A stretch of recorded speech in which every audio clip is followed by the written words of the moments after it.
Kasi po, pinadalan po ako dito sa Malacanang po ito. Mukhang ang background po sa inyo pong biodata. Meron po ditong background, work experience. Kayo po ito Master Sergeant Orly Gutesa. Tama po, Philippine Navy, retired. Yes, Your Honor. Experience nyo po, enlisted personnel, Philippine Marine Corps, BIP Security, BOC, BIP Security, OBP, BIP Security Presidential Communication Operation Office, BIP Security Bureau of Correction. During my active duty in military service, sir. Okay. Akala ko pa parang galing sa Coca-Cola. I have one quick question lang po. Babalikan ko lang po si Sir Orly Gutesa. Sir Orly, nabanggit ho ninyo kanina, ilang deliver po kayo kay Speaker, bahay ni Speaker Romualdez from Saldico? Your Honor, tulad ng sinabi ko po kanina, is 3 times po. 3 times po kayo nag-deliver. Ilan pong maleta po yun? Yung una po, nung una is 35. 35 na maleta? Opo. Pagpapunta kay Speaker? Opo, Your Okay. Honor. Pangalawa? Yung pangalawa is, ang pangalawa, di ko gaano siyang ma-recollect kasi parang nasa 12 or 13. Kayo yung escort nitong Opo, okay. opo. Pangatlo po? Ang pangatlo nasa 15. Okay. Puro sasakyan po ni Kong Saldi ang ginamit ninyo? Opo, yung mga ginagamit niyo, yung sasakyan ni Kong Saldi. Anong sasakyan po yon? Yung backup Yung niya? isa yung ano ba ito? Yung light high is na kulay white na bullet proof. Tapos may ginagamit kami na red plate dati na yung Yung kinakargahan ho ninyo. Kasi kailangan natin ma-establish ito para kasi mamaya pag inimbita ho natin para tumugma-tugma. Opo, yun po yung mga ginagamit. Tapos yung GMC yata yun or Suburban na malalaki. Yung 37 po, nagkasya po doon sa Light Ace at saka Suburban. 37 na. Bali, 3 sasakyan po yun, Your Honor. 3 sasakyan po, Opo. nagkasya doon. Nagkasya po. Lahat, okay. Opo. So, ilang buwan po yun? Kung matatandaan nyo, 3 times a week, ilang buwan po? 7? Yung 3 deliver ko po is sa period lang po siya ng December po siya eh. So, December, 3 beses ka nag-deliver sa bahay ni... Hindi lang po kasi pag hindi na po ako duty sa basura, may mga ibang tropa kami na nakadetail, sila rin na nagde-deliver. Oh, okay. Wala ko kayong idea kung magkano lahat yon. Wala po kayong idea. O may idea kayo kung magkano yung bit-bit ninyo, di-deliver nyo po doon sa bahay ni Speaker? Yung sa 35, yun nga ho, na may nakalagay po na, may nakalagay doon sa post-it doon sa bawat malita. Okay. Which is, nakalagay po sa kanya is 48. Mhm. Ang taas po nun is malaki, yung mga rimuwa na malita. Malita. Na 48 million ang isa. siguro po, yun ang ano niya. Parang big time pala. Kasi ang bigat po niyan, Go ahead. Paki-describe mo nga, gaano kalaki, describe mo kung nakatayo yung bagahe. pag tumayo po ako, yung isang malaking big na malita is kasing ganito ang sukat. Yung pinakamalaki. Opo. Tapos pag binuhat ko po yan, ang bigat yan is almost parang isang sakong bigas sa 50 kilos. Yung bigat. Opo. So binubuhat po ninyo, dito na-transfer po ninyo sa bahay. transfer sa other sakyan po pag ano. Okay, so 2, 3 sasakyan. Ganun po lagi. Yung mga 17, sumunod 18 po na mga maleta. 3 times a week. Yes, sir. Yun po yung actual na dutihan ko during the time. Pero yung iba, meron pang iba. Base doon po sa inyong group chat, may mga deliveries po kung wala po kayo. Yes, Your Honor. Okay. Mr. Chair, I will have one last question. Nagpadala po sa akin dito ng... Natatawa kasi si Mrs. Diskaya, kabisado rin nila yung mga sizes. Ano po masasabi ninyo? Hindi, comment lang. Kasi Sige po. sanay din kayo mawak na malaking pera eh.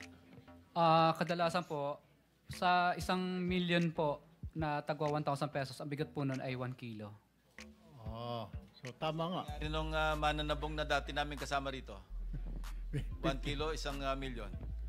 1 million, so 50 kilos nga. 50. Okay, before I end my questioning to Mr. Orly, okay. Alright. Ito po, ang tanong ko lamang. Sir, sabi niyo kanina, si Saldi ko lang po naging VIP ninyo?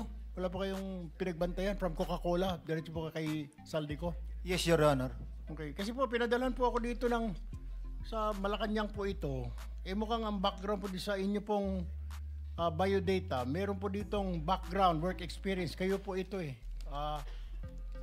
Master Sergeant Orly Gutesa, tama po, Philippine Navy, retired. Yes, Your Honor. Experience nyo po, enlisted personnel, Philippine Marine Corps, BIP Security, BOC, BIP Security, OBP, BIP Security, Presidential Communication Operation Office, BIP Security, Bureau of Correction. During my active duty in military service, sir. Okay. Akala ko po parang galing sa Coca-Cola. So, okay. Wala na po. That's all, Mr. Chair. That's all my question. Thank you. Thank you, Senator Tulfo. Senator J.B. Ejercito. Mr. Chair, consider that si Congressman Tiangco requested that he meron pa siyang prior commitment at 4. Pero ano naman, lagi naman kasi magkausap na ito. Siguro yung clarification na lang kung ilan yung total na FLR na na-hold na that is attributed kay Saldi. Saldi ko, kung ilan yung total. Ayun. Your Honor, yung total na hold na attributed kay Congressman Saldico is yung 13.8, yung 2 billion na Ako Bicol, tsaka yung 2 billion po na BHW. So that's about 17 plus. 17 plus billion po. O halos 18, Your Honor. Pero I understand, yun na lang yung nahabol no? Hindi na nakita yung iba. Ang estimate yata is, correct me if I'm wrong, parang 60 billion dapat yung hinahanap total. Hindi, pero hindi ko masabi, Your Honor, kung nahandoon yun sa BICAM kasi yan lang yung nakita ko na attributed to Congressman Saldico doon sa BICAM ng House of Representatives. Kasi ang hawak ko lang na file is yung sa House of Representatives, Your Honor. Siguro last na lang kasi I will just wait for also si Yusek Bernardo because yung iba pong inaano natin system. Yung nagalit si Presidente, aside from yung pong priority programs niya, yung mga dams that was transferred or lodged in the unprogrammed appropriations, no? Tama ba yung foreign assisted projects kasama rin, no? Ayan, naalala ko to dahil ako yung nag-defend ng DOTR na pinalipat nila from priority appropriations, pinalagay po sa yung foreign assisted sa unprogrammed funds. At isa ito sa ikinagalit ng ating Pangulo dahil alam ko po yung JICA ay lumapit sa kanya at ito po ay it was brought to his attention. Yes, tama po yun, Your Honor. Pati yung foreign assisted, local counterpart ng foreign assisted projects, ibig sabihin yun po yung commitment ng ating bansa doon sa foreign assisted projects, linipat po from the programmed appropriations doon sa GAA at linagay po sa unprogrammed appropriations. So dalawa po yung ikinagalit niya, yung foreign assisted tsaka yung flagship na nawala po, Your Honor. So ibig sabihin ay si RSP. Mr. Chairman, sinasabi ni Congressman Toby, nilipat. Sino gumawa? Ang pagkaintindi ko po is yung sa Committee on Appropriations kasi nung pinag-usapan niya nung una, nasa amin pa yung budget eh.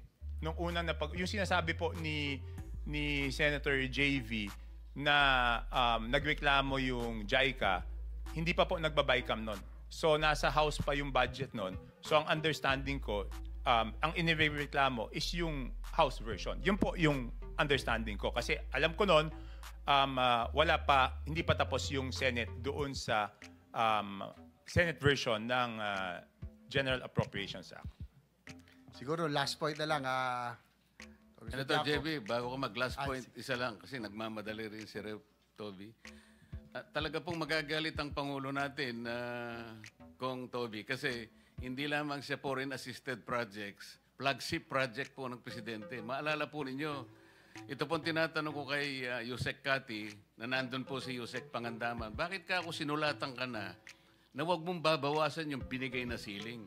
From 79 million, gagawin mo 70. Kaya ang nangyari, Kong Toby, nung 2024, magagalit ang Pangulo, saga zero na eh. Wala nang natira eh.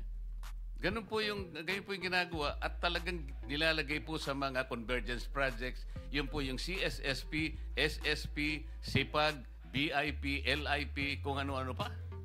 Yun lang po. Salamat.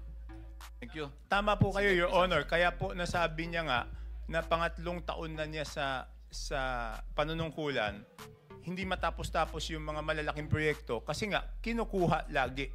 So doon ka nalaman na hindi lang ito nung taon na yon mukhang nangyayari na in the past. So kaya talagang galit po siya. Dalawa po yung kinagalit niya noon. Hindi lang po yung foreign assisted, hindi lang po yung flagship. Ang sabi niya po sa akin, anong pinagagawa ng mga kasamahan mo nung pinakita ko na hindi po match yung proponent tsaka yung district. At saka Thank you, Senator Marcoleta. Si Senator Turbo is reclaiming his time. Later, you'll be recognized again. Sorry, Mr. Chair. Kailangan ko lang kasi importante po ito. Balikan ko lang po si Gutesa, si Sir Orly. Kasi po, matibay po kayo na witness. Sa tingin ko po, may mga nagka-question po ngayon. Dahil kayo po ang una nagturo talaga dito po kay Speaker Romualdez. So I want to make sure po, pag binalikan ho tayo, tatayo po yung mga sasabihin po ninyo. Tama po. Kailangan ko pong tanungin, sir, anong year po ba kayo nagre-retire? June 30, 2020, sir. June 30, 2020. Ay, sir. Pakipakilala mo nga po, sir, mga naging boss mo sa BIP Security. Doon po sa Bureau of Customs, sino po? Nung Your Honor, yung sa Bureau of Customs 2011 to 2013, Commissioner Rafi Biason. Si Rufi Biason, opo. Yes, sir. Alright. Pagkatapos po noon, saan po kayo napunta? Pagkakaalala ko, Your Honor, is napunta ako kay Vice President Jijomar Binay. Okay. Pagkatapos po noon, sa PCOO naman, anong year po kayo doon? Noong 2016, napunta naman ako kay Secretary Martin Andanar, Your Honor. Okay. Kay Secretary Martin Andanar. Yes, Your Alright. Honor. After po noon, saan po kayo? Bumalik po Active duty pa rin po kayo, ano po? Yes, Your Honor. Nire-request po kayo. Bakit po gano'n? Papalit-palit. Hindi pa kayo, parang hindi po kayo tumatagal sa isang office. May problema ho ba? Natatapos po yung yung sa BOC po, yung nagkaroon po ng kaso si Commissioner Biason. So, doon po kami naghiwalay-hiwalay. Then kay Jijomar Binay naman po, Vice President during time of Jijomar Binay, natapos po yung term ng 2016. Opo. At pagkatapos po kay Sik Andanar naman po ay nag-schooling po ako during the time po. Kaya nag-request po ako ng termination ng duty. Hindi na po kayo bumalik. Hindi na po ako nakabalik po sa kanya. Okay, pagkatapos po noon, bakit Marines po kayo, napunta po kayo sa Bucor? During time po kay, kay Yusik Paildon po. Okay. Ni-request din po ako noon ni Yusik Paildon na samahan siya within 9 months po yata yon, pagkakaalala ko. Okay. Tandaan niyo po yung mga sagot po ninyo, po? Kasi baka cross-examine po kayo in the future, matibay po. Sa tingin ko po, nagsasabi naman po kayo ng totoo. Siguraduhin lang po ninyo na hindi po nabago yan. Ano po? Kasi hindi po ninyo naisama sa inyong affidavit. Ano po? Yes, Your Honor. Maraming salamat po. Mr. Chair, that's all. I will Sir, So, Mr. Chairman, go ahead. kunti lang, dagdag lang doon. Ano ka, mandatory retirement ka? Optional retirement, sir, Your Honor. What age ka nag-retire? 42, Your Honor. 42. Bakit ka nag-early retirement? Dahil, based po doon sa nangyayari po sa IEP dahil nagkahigpitan na po. Tapos, may mga offer na po sa akin na nung nakapagtapos po kasi ako ng pag-aaral doon sa Ilagan City, nakakuha po ako ng opportunity during the time. Okay, basta Senator retirement. Bato. Thank you. Thank you, Nakatatlo sir. ka na. Si Senator JB, balik sa'yo. Siguro, last point na lang kay Congressman Tiangco, no? Yung po tungkol sa Mr. Chair, dahil importante ito yung pong priority programs and foreign assisted fund na yung pagkakalagay sa unprogrammed appropriations, very, very controversial. Ang nangyari po daw tayo, ako siguro i-confirm ni Congressman Tiangco, sabi daw ng APRO chair nun, ilagay na natin yung foreign assisted at priority programs sa unprogrammed, total sigurado naman yan na pupondohan. Kaya ilalagay na lang yung aming mga projects o listing sa program appropriations. Yan ba yan? Pwedeng maging totoo, Congressman Tiangco? Yes, it seems to be that way, no? Kasi pinagpalit ibig sabihin dapat secured yung pondo po ng dapat nandun tayo sa regular Opo. Tapos linipat po nila sa unprogrammed and then yung mga insertions, yun po yung linagay po nila doon sa program. So ganun po yung nangyari doon. Ano more questions, Mr. Chair? You're done. So next in line is Senator Bam Aquino. Yeah, magandang araw for Congressman Chanco. So yung tinatawag po na FLR, that's for late release, di ba? Yun lang po yung ginamit na term doon sa insertions. Ibig sabihin, hanggat hindi napapag-aralan mabuti, i-hold yung lahat. Okay. Lahat ng insertions. And hinold siya based on the proponent, hindi siya hinold based on the project. So for example, nung nakita na maraming o may mga flood control, hinold rin po ba yung mga flood control doon? In FLR rin yung flood control? Di po, ganito po yun. Ang in FLR is the whole insertion. Okay? So, syempre, ako po ang magpe-present, di ba po? So, hindi ko naman masasabi kung kalokohan yung project o hindi po kalokohan. Pero para sa akin, pag hindi po pareho yung proponent at yung district, Yun yung hindi senyales. imposible para sa akin, talagang red flag. Ibig sabihin, hindi na pwede yun. So yun po yung recommendation ninyo. That's the basis of your recommendation to the President. That was my presentation na parang pag hindi pareho yung proponent at yung district congressman, pag pinagtapat-tapat,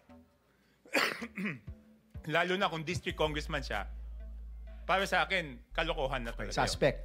That's the 13 billion. Yes, 13.8 Congressman. plus 2 plus 2. Tapos party list, imposible naman na may 2 billion kasi alam ko 150 lang po ang party list. So nung nakakita ako ng 2 billion, hold din yon. Yung mga maliliit lang naman yung halaga. Tapos pareho po yung proponent at pareho yung district na pinuntahan. Based on that only, I don't know the project. Based on that, at hindi masyadong malaking amount, sa tingin ko, okay. So ang mangyayari po nun, mapupunta po yun sa DPWH at sila na ang hihingi ng requirements. Kasi nung in FLR yan, ang tanda ko, wala lang po dito si Sec Manny Bonoan, former Sec Manny Bonoan. Nung in FLR yan, gumawa siya ng bagong guidelines para strictuhan. Ang isang kailangan nun, kailangan ng approval nung basta madami, siguro mga 5 requirements yon. So sila na ang magve-vet kung yan ay valid projects o hindi. Hindi siya automatic na porket pareho yung proponent at pareho yung district, go na siya. Ang ibig lang sabihin, hihingin na ni Manny yung mga dokumento. Parang step by step. Yes. No? Kaya ang nangyari noon, nakikita ko na minsan meron pinago, tapos makikita ko doon sa report nakasulat non-compliant. Ibig sabihin pala, hindi maibigay yung mga requirements na hiningi ng DPWH. Kaya yung 18 na yan, hindi magmamatch doon sa naka-FLR pa sa DPWH kasi pagkatapos nasabihin na mukhang okay to, hihingan nila ng requirements. Hinigpitan nila yan eh. Dahil nga medyo may duda na, nagdagdag sila ng requirements at nakakita ako ng non-compliant. Kasi minsan, sa akin nagpa-follow up yung congressman, so ang gagawin ko, babalik ako sa DPWH, ano nangyari dito, kala ko okay, sabihin niya, hindi, non-compliant. Binabalik ko doon sa kung ano yung kulang na requirements. That's clear, Congressman. My question is, since ang hearing ho natin tungkol sa flood control, nagkaroon ho ba kayo ng analysis about flood control, the type of projects na nandoon sa insertions ho natin? Ay, okay. Mabuti po na tanong yan. Napag-usapan yan in one meeting. Sinasabi nila na mukhang high profit yung ginamit na term doon sa flood control. Ako naman, so pinag-uusapan namin, anong gagawin moving forward? Ang sabi ko, kasi nung dumating si Sec Manny Bonoan dyan, pinahinto niya kaagad yung rock netting tsaka yung slope protection.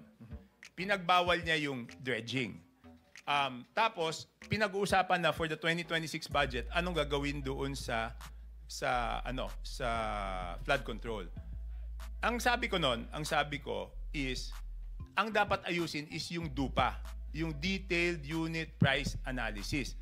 Because assuming i-ban natin totally yung flood control, pero yung DUPA hindi po naayos, hahanap lang sila ng ibang project na pagkakakitaan po nila ulit eh. Number 1 yan. And number 2, this one, I can say now, ang sabi ko, pag hindi nahinto yung bentahan ng project, hahanap lang ng ibang project na pwedeng ibenta. So by putting down the DUPA, yung unit price analysis, pag binaba, hindi naman, kasi pag binenta, pag nakita yan yung unit price analysis at hindi kikitain, Hindi na lang. may eliminate yung pagbenta. So ang akin, yung original scene is yung pagbenta nung project. Kasi 20 to 25% kaagad yun eh. Eh yung kinumpute natin, yung contractor, your honor, is 8 to 10%. Yung DPWH, kung ilan. Ang pinakamalaking nawawala is doon sa pagbenta o doon sa sinasabi nila na insertion na meron kaagad 20 to 25%. So yun yung dapat na ma-eliminate. Kasi yun yung pinakamalaking nawawalang pera at doon nagsisimula lahat nung, di ba, pag binenta, binili, yung iba hindi naman lang gagawin, ibebenta ulit. Hanggang later on, wala na matitira doon sa proyekto. Pero ang pinakamalaking nawawala is doon sa bentahan, Your Honor.